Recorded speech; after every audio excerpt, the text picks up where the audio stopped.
Galera, o Vasco vence e sai da zona de rebaixamento, vitória importante, né?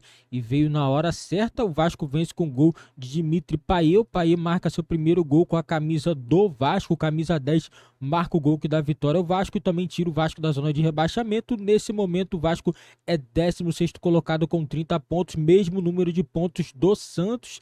O Santos joga na rodada ainda, né? Lembrando, galera, o Santos joga e se o Santos empatar, o Santos joga a equipe do Vasco novamente para a zona de rebaixamento. Então o Vasco tem que secar a equipe do Santos para poder não voltar para a zona de rebaixamento nessa rodada, galera. E vamos acompanhar o linha de passe falando tudo sobre esse jogo do Vasco e vou deixar no link também nos comentários aí, galera. Cresce os direitos autorais ESPN do Grupo Disney. Tema aqui do linha de passe, a começar pelo Vasco. 1-0 contra o Fortaleza, contra um time que é finalista de uma competição sul-americana, com o primeiro gol marcado por Dimitri Payet e um gol assim, na habilidade, né, de um cara diferente, de um cara que foi contratado para fazer a diferença nesse tipo de momento. Jogo difícil, duro, o Vasco se segurou no fim, venceu por 1-0, soma 3 pontos e sai da zona do rebaixamento, deixando nesse momento o Santos nela. Pedro Ivo, boa noite. Tudo bem, Paulo? Um abraço a você, Calçade Birner, fã de esporte com a gente. Pelo menos dorme fora da zona do rebaixamento, merecidamente pelo que foi o jogo de hoje. O Vasco é uma das notícias que preocupam times que eu acho que a gente não pode deixar de falar hoje, porque a rodada assusta Cruzeiro, assusta Corinthians, assusta Inter, que perdeu para o Bahia, porque o Bahia ganhou, o Vasco ganhou, o Cuiabá ganhou, o Goiás ganhou, e mais do que isso, é gente lá de baixo que está jogando bola. Então a gente precisa entender o que o Mano fez dessa pausa aí, se o Corinthians voltou a jogar bola, não jogava há muito tempo, fica o olho já aberto para amanhã, mas falando sobre o jogo do Vasco, um resultado muito interessante do Vasco. Não é a vitória em si, é você vencer do Fortaleza, vencer o Fortaleza. É vencer de um Fortaleza que tentou jogar, especialmente quando toma o gol ali. O final do jogo é quase que um ataque contra a defesa, o Vasco tentando se defender, escapando em poucos momentos ali contra o Fortaleza. E uma boa notícia para o torcedor, que é um entendimento talvez da comissão técnica. Se no primeiro momento ele insistiu com o Payet pelo lado, não é muito a dele. No segundo momento faz a troca, Payet por dentro. Naquele funil ali que Calçado sempre cita, a gente está vendo o gol agora, a finalização é por ali que ele cai, por ali que ele pode fazer mais diferença e fez diferença. A qualidade para finalizar, algo que faltava ao Vasco no primeiro tempo. Teve um bom primeiro tempo, parou no goleiro João Ricardo, no bom goleiro João Ricardo, ficou com um gostinho amargo de que você não pode demorar a finalizar, a espetar um time contra o Fortaleza. Início do segundo tempo resolve isso, o Payet é melhor posicionado, Vasco finaliza, faz 1-0, e aí é o Vasco valente, é um Vasco que compete, é um Vasco que, quando parecia que estava praticamente rebaixado, ele renasce porque compete, e agora compete jogando. Compete com a bola no pé, compete quando corrige seus erros dentro da partida, seja de finalização, seja de posicionamento, e hoje foi mais um exemplo disso.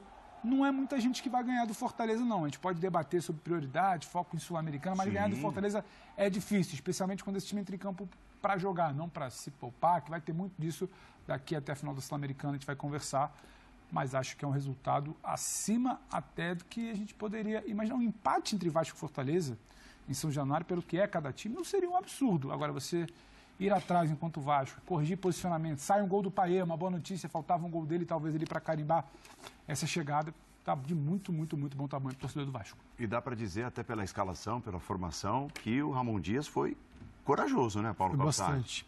Bem-vindo. Olá, Andrade, companheiros, olá para você que nos assiste. Essa transformação do Vasco.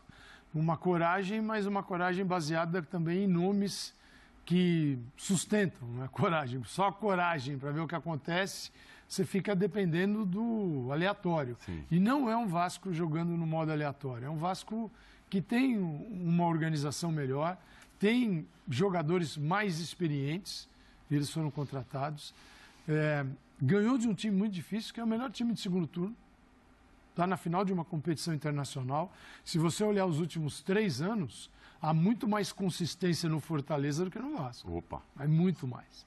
Né? A ponto do Fortaleza ano passado, deixar o campeonato, deixou o Brasileirão rodando, foi se aventurar pela América do Sul, quando volta no segundo turno tem que se recuperar e ele se recupera. E assim tem sido o Fortaleza no Voivoda. Então é uma baita vitória pelos 3 pontos, por saber jogar contra uma equipe muito difícil.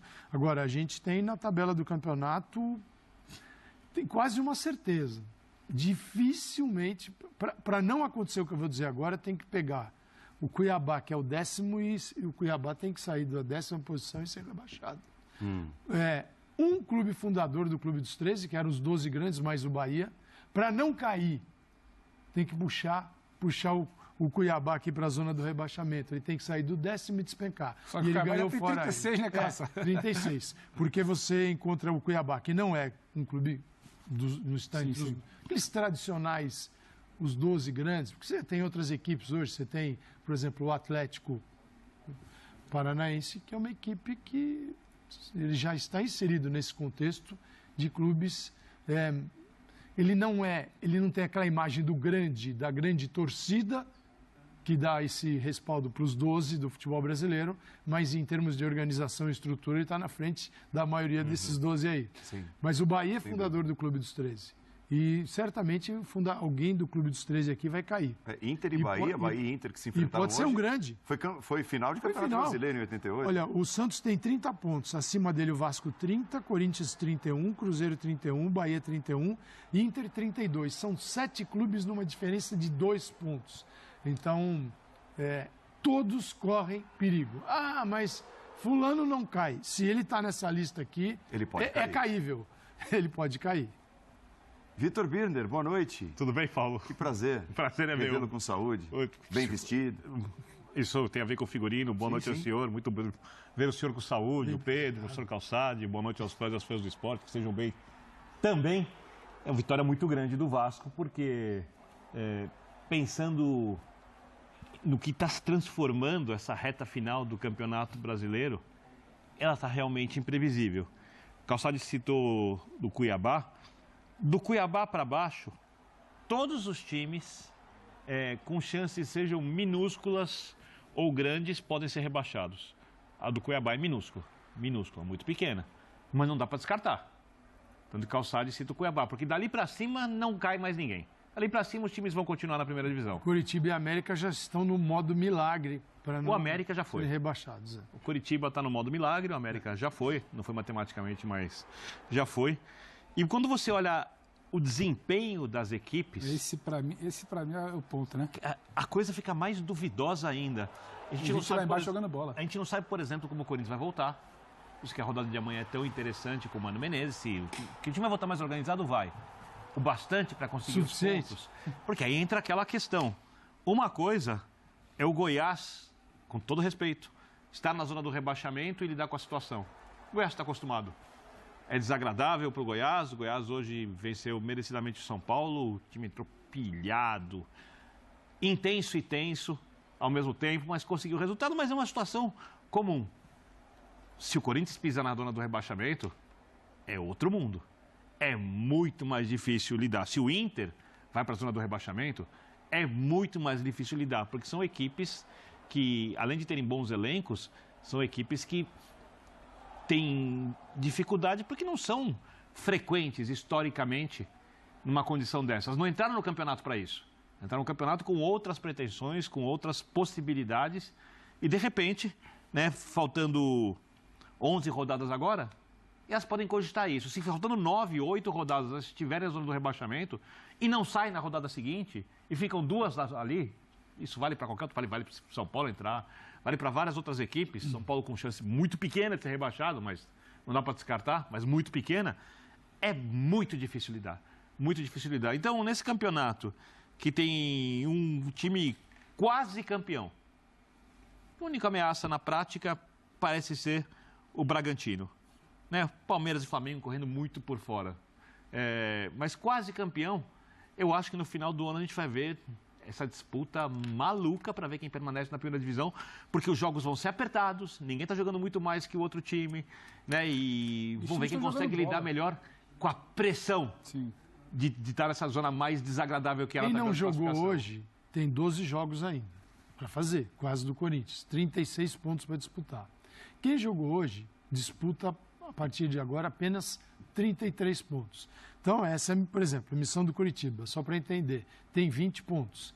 Precisa de uns 14, 15 para ficar tranquilo, não cair.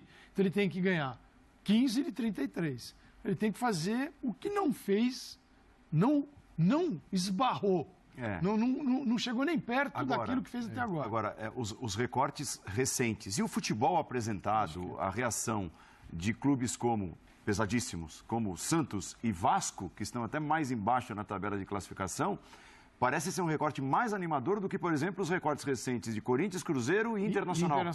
É isso? Galera, e o Vasco, né, galera? A condição do Vasco agora é boa, né? O Vasco tá animado, para poder sair dessa situação da parte de baixo. O Vasco, se você olhar o número do Vasco não é ruim. Dos últimos 5 jogos, o Vasco perdeu apenas um jogo. O Vasco tem 3 vitórias, um empate e uma derrota. Números, na minha opinião, bons, né? Que você vê o Vasco ficou lá 8 jogos lá, assim, conseguiu uma vitória. Ou até mais, se eu não me engano, ficou vários jogos aí. Horrível. Entendeu? O Vasco voltou a vencer no segundo turno, um absurdo. Um absurdo. E o Vasco hoje é outro Vasco, é uma equipe com muita mais vontade, é uma equipe que se entrega muito em campo, é uma equipe que está pensando em todo jogo uma final, e é assim que tem que ser. Claro, o Vasco teve um ponto ali fora da curva, aquela goleada lá contra o Santos, depois empata e hoje consegue vencer. Placar magrinho? É um placar magrinho 1-0, mas o que importa é somar 3 pontos.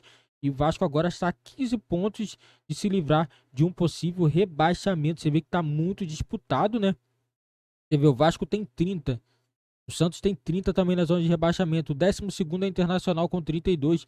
Você vê que o time, o 12º para o 17º, a diferença é muito pouca, diferença de 2 pontos. Então, tudo pode acontecer nas próximas rodadas, né? E eu acredito ainda que o Vasco vai sair dessa situação, ainda vai disputar a Sul-Americana no próximo ano. Isso daí eu tenho certeza, né? Que o Vasco ainda vai conseguindo disputar uma Sul-Americana pela distância que tá, né? Do time que está classificado para a Sul-Americana e o rebaixamento, né? Mas primeiro o Vasco tem que tentar sair dessa situação, não voltar para a zona de rebaixamento, vai ter que secar o Santos que joga na rodada. Lembrando que tem Santos e Bragantino na Vila Belmiro nesta próxima quinta-feira, 8 da noite. Então vamos torcer, né? O Vasco tem que torcer para o Santos não vencer, para poder não voltar para a zona de rebaixamento nessa rodada, galera. E esse foi o vídeo aí do nosso canal. Vou ficando por aqui. Valeu, fui. Nos vemos aí no próximo vídeo.